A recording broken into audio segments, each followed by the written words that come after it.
Break બાદ આપનું સ્વાગત છે। આગળ વાત કરીએ તો બનાસકાંઠામાં પાણી ઓસર્યા બાદ અનેક જગ્યાએ તારાજીના દ્રશ્યો સામે આવી રહ્યા છે। પૂરના પાણી ઓસર્યા બાદ હવે ખરી સ્થિતિનો ખ્યાલ આવી રહ્યો છે। ડીસાથી ધાનેરા હાઈવે પર કંસારી ગામ પાસે સ્ટેટ હાઈવે ધોવાઈ ગયો છે। ભારે પૂરના કારણે 4 થી 5 ફૂટ સુધી હાઈવે પરથી પાણી વહી રહ્યા હતા, જેના કારણે 4 થી 5 મીટર સુધી રોડ તૂટી ગયો છે।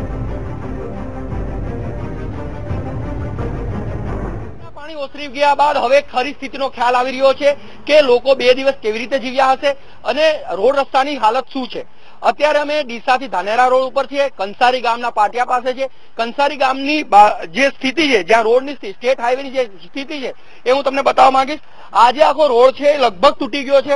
અત્યારે તમે જોઈ રહ્યા છો કે આ જે રોડ છે એ લગભગ તૂટી ગયો છે અને લગભગ 3 થી 4 મીટર જે રોડ છે એ આખો તૂટી ગયો છે અને ગમે ત્યારે આ રોડનો જે નીચેનો ભાગ છે, જે નીચેના બાકોરા પણ પડી ગયા છે। આ સંજોગોમાં અકસ્માત થવાની સંભાવના પણ રહી છે।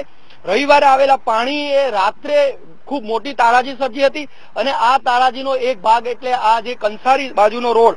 અત્યારે હું બીજો એક ભાગ જે આખો રોડ બતાવવા માંગીશ, અમારા કેમેરા પર્સનને કહીશ કે આ આખો રોડ બતાવે, મારી જમણી સાઈડની જે તારાજી છે એ બતાવે, કારણ કે આ રોડ તમે જોઈ રહ્યા છો કે જમણી સાઈડ જે છે એ કેવી હાલત છે। આખો રોડ જે છે એ તૂટી ચુક્યો છે। લગભગ રવિવારની રાત્રે લગભગ 4 થી 5 ફૂટ આ જગ્યાએ પાણી હતા અને પાણીનો ફોર્સ એવો હતો કે આ સંજોગોની અંદર આખા રોડ તૂટી ગયો હતો અને લગભગ 2 દિવસ સુધી વાહન વ્યવહાર ખોરવાઈ ચુક્યો હતો। કેમેરા પર્સન સીધા કાતારી સાથે દેવશી બારડ, વીટીવી, ધાનેરા।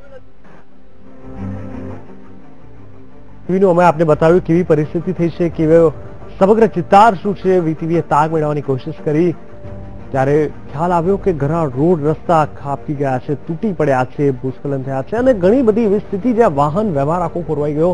લોકોની કહેવાય કે એક જ જે રસ્તો હતો અવર જવર માટેનો, ત્યાં લોકોએ ના છૂટકે જવું પડતું હતું, પરંતુ ત્યાં પણ ઘણા લોકો ફસાયા છે તેવું સામે આવ્યું છે।